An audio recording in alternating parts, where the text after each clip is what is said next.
नताशा, सो जाओ, तुम्हें आराम की जरूरत है, तुम गर्भवती हो। अभी तो सिर्फ 1 महीना हुआ है, इतनी जल्दी चिंता करने की क्या जरूरत? चिंता तो करनी पड़ेगी ना, माँ के आने के बाद मैं निश्चिंत हो जाऊंगा। नताशा लैपटॉप बंद करती है। दोनों सोने की तैयारी करते हैं, मगर रात 12 बजे नताशा अचानक उठ जाती है और दर्द से तड़पने लगती है। आर्यन उठो, मेरा पेट। आर्यन जागता है और नताशा को देखकर सन्न रह जाता है। क्या हुआ नताशा, तुम ठीक हो? आर्यन, मेरा पेट देखो, ये क्या हो रहा है? आर्यन जैसे ही नताशा के पेट की ओर देखता है, उसकी आंखें दहशत से फैल जाती हैं। नताशा का पेट असामान्य रूप से बड़ा हो चुका था, जैसे वो 9 महीने की प्रेग्नेंट हो। नताशा, ये कैसे हुआ? तुम्हारा पेट, ये तो मुझे नहीं पता, मुझे दर्द हो रहा है, बहुत दर्द। नताशा, हमें हॉस्पिटल जाना होगा।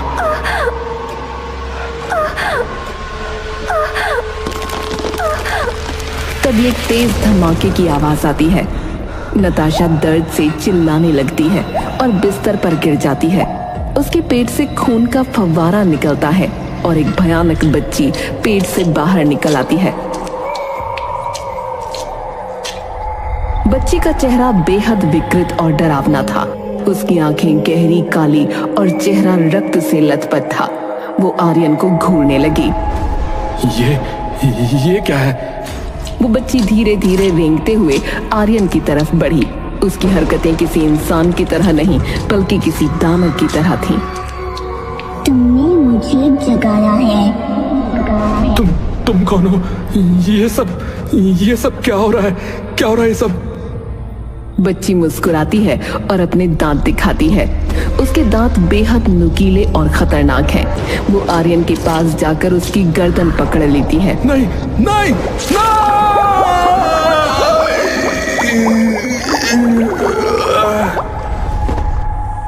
बच्ची बेहोश हो जाती है और उसके शरीर में अजीब बदलाव होने लगते हैं।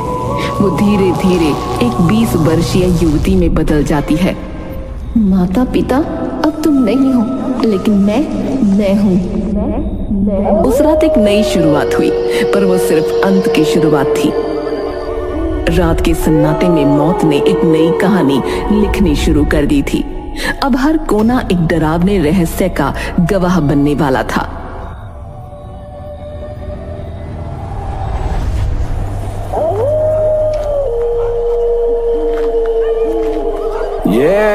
ये ठंड क्यों बढ़ गई भाई? कहीं कोई भूत प्रेत तो नहीं है?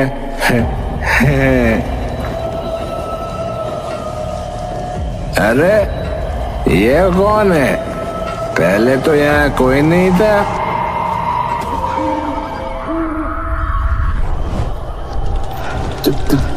तुम कौन हो? कौन हो तुम? मुझे मौत कह सकते हो। तुम्हारा खून चाहिए, ताजा खून। लड़की की आंखें खून की तरह लाल हो जाती हैं। शराबी चीखने की कोशिश करता है, लेकिन अगले ही पल उसकी चीखें ठंडी हवाओं में गुम हो जाती हैं।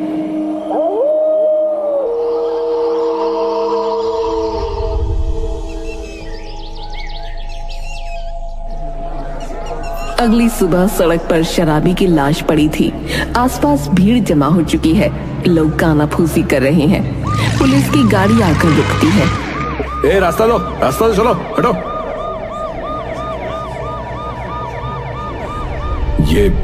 ये क्या है? लाश का रंग पूरी तरह सफेद हो गया है। शरीर में खून का नामो निशान नहीं है।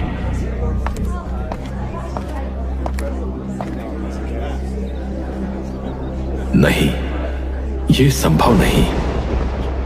आप कौन है और क्या कह रहे हैं? ये किसी डायन का काम है। इस आदमी का खून पूरी तरह से पी लिया गया है। प्राचीन कथाओं में ऐसा जिक्र है कि अघोरा डायन इसी तरह खून पीती थी, लेकिन वो तो हजारों वर्ष पहले मारी गई थी। बस करो अपनी बकवास। यहां कोई डायन वायन नहीं है, समझे? चलो जाओ। आप मेरी बात मानिए। अगर ये वही अघोरा डायन है तो ये आखिरी हत्या नहीं होगी, जल्द ही और भी मौतें होंगी। इंस्पेक्टर कदम गुस्से में साधु को वहां से भगा देता है। इंस्पेक्टर कदम लाश को पोस्टमार्टम के लिए भिजवाता है और थाने लौटकर अपनी फाइलों में व्यस्त हो जाता है।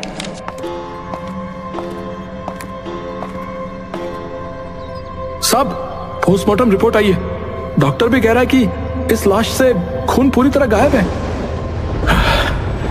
यह कैसे हो सकता है? खून का कोई निशान भी नहीं।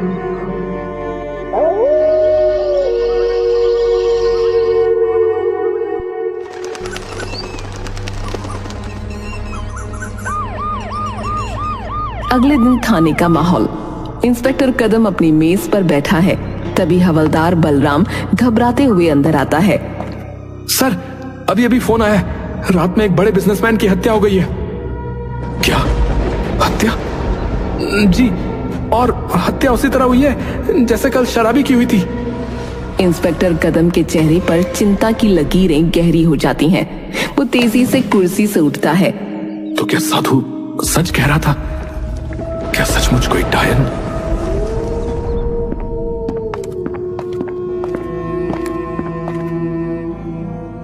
साहब, मेरे बेटे आर्यन और उसकी पत्नी नताशा का कुछ पता नहीं चल रहा। दोनों का फोन भी बंद है। आप कौन है? और आर्यन नताशा के बारे में आखिरी बार कब बात हुई थी? मेरा नाम रुक्मणी है। मैं आर्यन की माँ हूँ। कुछ दिन पहले वो दोनों नए घर में शिफ्ट हुए थे। मैंने आज जब उनके घर जाने की कोशिश की तो बाहर से ताला लगा हुआ था। रुक्मणी के साथ खड़े युवक युवती अपना परिचय देते हैं। मैं राहुल हूँ, आर्यन का बिजनेस पार्टनर। और मैं तानिया। हम दोनों को भी आर्यन नताशा की कोई खबर नहीं। आपके पति? मेरे पति का देहांत सालों पहले हो गया। आर्यन और नताशा के साथ मैं भी उनके नए घर जाने वाली थी, लेकिन कुछ दिनों की देरी हो गई।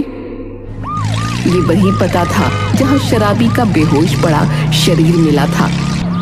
इंस्पेक्टर कदम रुक्मणी, राहुल और तान्या के साथ उस बंद घर के पास पहुंचता है।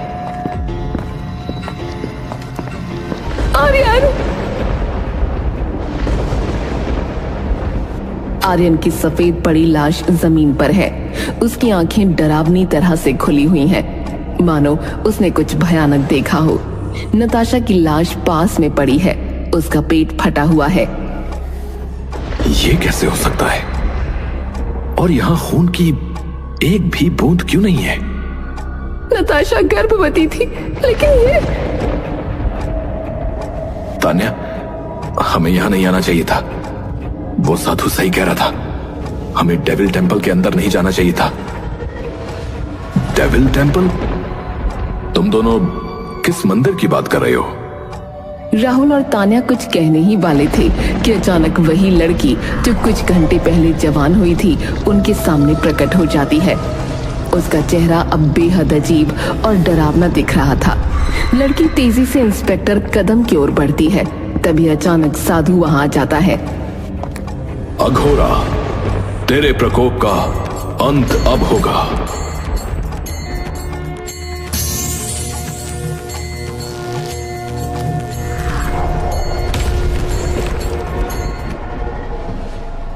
ये सब क्या हो रहा है? अगर अपनी जान बचाना चाहते हो तो तुरंत इस घर से बाहर निकलो। सभी घबराए हुए घर से बाहर निकल आते हैं।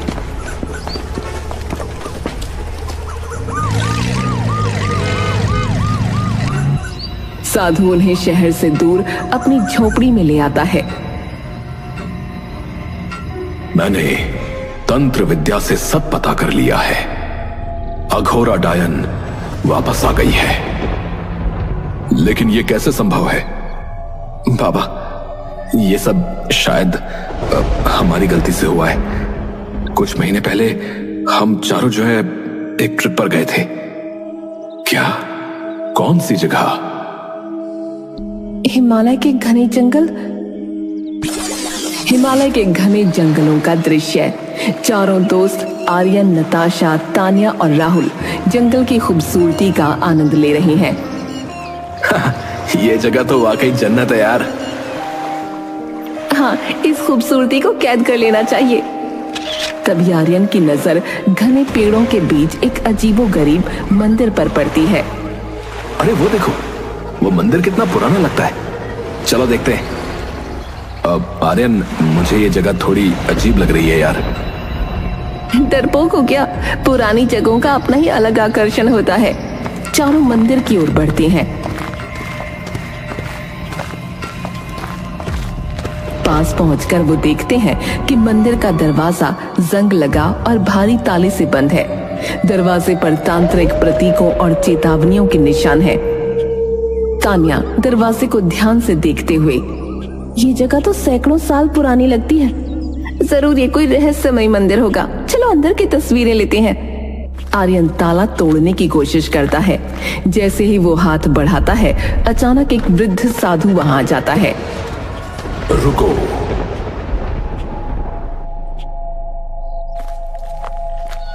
साधु का चेहरा गंभीर और आंखें गहरी चमक से भरी थीं। इस मंदिर को मत छूना। ये भगवान का मंदिर नहीं है।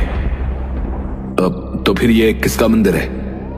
ये मंदिर तांत्रिक शक्तियों का केंद्र है। इसे सालों पहले बंद किया गया था ताकि अघोरा डायन के प्रकोप को रोका जा सके। क्या?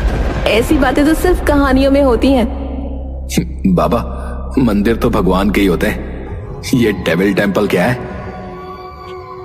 इस संसार में कुछ मंदिर भगवान के नहीं, शैतान के भी होते हैं। तुम सबने जो किया है उसका परिणाम बहुत बुरा हो सकता है। बाबा, ऐसा क्या है उस मंदिर में? वो मंदिर शैतान की पुजारन अघोरा का था। हजारों साल पहले वो इस इलाके में रहती थी। उस समय ये क्षेत्र आदिवासियों का था। अघोरा शैतान की उपासक थी। उसने इस मंदिर का निर्माण करवाया था और निर्दोष आदिवासियों को बलि देकर वो शैतान को खुश किया करती थी। एक दिन आदिवासियों ने विद्रोह किया और उसे इसी मंदिर में कैद कर दिया। उसे जिंदा दीवारों में चुनवा दिया गया। तभी से यह मंदिर बंद है। उस दिन के बाद यह मान्यता बनी कि अगर कोई महिला इस मंदिर में प्रवेश करेगी तो अघोरा उसकी कोख के जरिए फिर से इस संसार में आ जाएगी। सभी साधु की चेतावनी को नजरअंदाज करते हैं और ताला तोड़ देते हैं। अंदर एक विशाल मूर्ति दिखती है। अंदर कदम रखते ही हमें एक अजीब सी ठंड महसूस हो रही है। ऐसा लग रहा था कि कोई हमें देख रहा है। नताशा पीछे मुड़कर देखती है। उसकी नजर एक परछाई पर पड़ती है। वो डर जाती है। मुझे ये जगह सही नहीं लग रही, हमें वापस चलना चाहिए। सभी वापस लौटने लगते हैं। बाहर वही साधु खड़ा होता है। तुम सबने बहुत बड़ी गलती की है। अब परिणाम भुगतने के लिए तैयार रहो। झोपड़ी का दृश्य। राहुल साधु की बात सुनकर शांत हो जाता है। तान्या कांपते हुए कहती है, बाबा अब क्या होगा? अघोरा जन्म ले चुकी है, लेकिन अभी वो पूरी ताकतवर नहीं है। उसे रोकने के लिए हमें फिर से उस मंदिर में जाना होगा।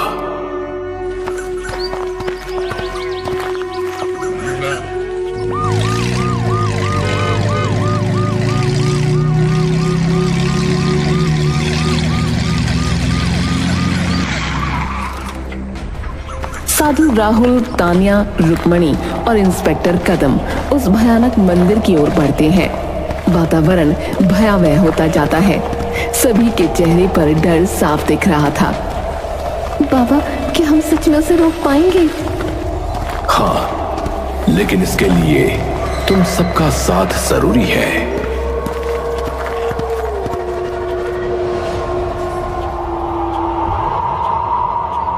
साधु मंत्र पढ़कर मंदिर का दरवाजा खोलता है। सभी अंदर चले जाते हैं। मंदिर के अंदर दिए की टिमटिमाती रोशनी में साधु तंत्र क्रिया करने लगा। रुक्मिणी, तान्या, राहुल और इंस्पेक्टर कदम डरे सहमे एक कोने में खड़े हो गए। मंदिर के पत्थरों पर अजीब से चिन्ह चमकने लगे। तभी एक गहरी और कर्कश आवाज गूंजी। चेत जाओ, अघोरा की शक्ति यहां मंडरा रही है। वो किसी भी क्षण प्रकट होगी। ध्यान भंग मत करना। साधु महाराज, जल्दी कुछ कीजिए। ये जगह ही मौत का साया लग रही है। क्या हम यहाँ से भाग नहीं सकते? भागने की कोई राह नहीं। ये लड़ाई यहीं खत्म होगी। ठंडी हवा का तेज झोंका अंदर आता है। वही लड़की जो कुछ क्षणों में जवान हो गई थी, अब अघोरा के रूप में प्रकट होती है। उसका चेहरा भयानक और आंखें अंगारों की तरह लाल हैं। उसके लंबे नाखून खून से सने हैं। तुम सब मुझसे बचकर कहां जाओगे? मेरी शक्ति का कोई अंत नहीं। अघोरा ताबड़तोड़ हमला करती है। दीवारों से खून टपकने लगता है। मंदिर की मूर्तियां कांपने लगती हैं। साधु तेजी से मंत्रोच्चार करता है। ओम ऐं ह्रीं क्लीं चामुंडाय विच्चय। ओम ऐं ह्रीं क्लीं चामुंडाय विच्चय। ओम ऐं ह्रीं क्लीं चामुंडाय विच्चय। ओम नमः शिवाय। ओम नमः शिवाय। तेरे मंत्र मुझे रोक नहीं सकते साधु। मैं उस दुनिया की हूं जहां तुम्हारी पूजा नहीं, मेरा खौफ चलता है। अघोरा, ये मंदिर तेरे जैसी दुष्ट आत्माओं का अंत करने के लिए बना है। आज तुझे दोबारा उसी नरक में भेजूंगा जहां से तू आई है। तू खुद ही अपनी मौत को बुला रहा है।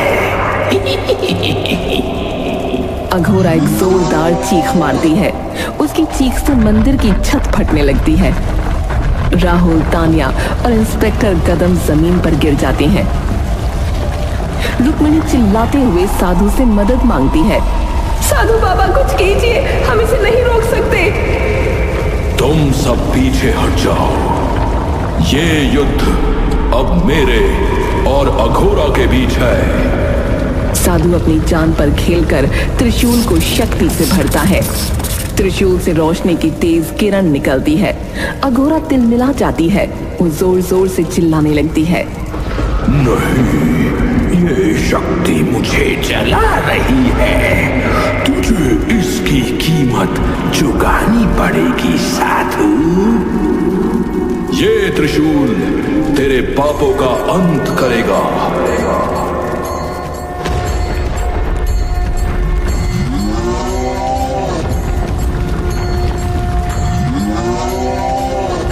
जय महाकाल, जय महाकाल।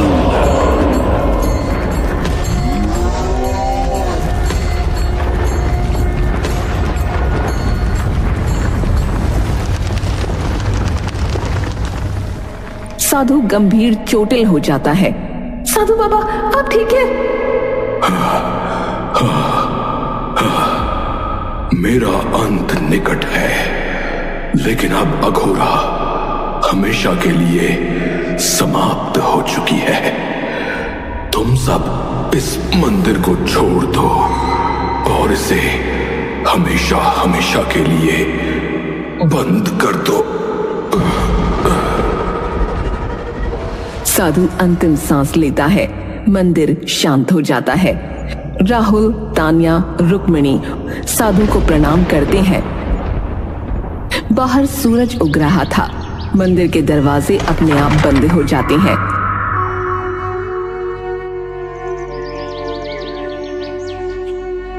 यह मंदिर अब कभी नहीं खुलेगा। साधु बाबा ने अपनी जान देकर हमें बचाया, उनका बलिदान व्यर्थ नहीं जाएगा। सभी धीरे धीरे मंदिर से दूर जाते हैं। मंदिर के बंद दरवाजे के अंदर धीमी हंसी की गूंज सुनाई देती है, मानो अघोरा का अंत अभी बाकी हो।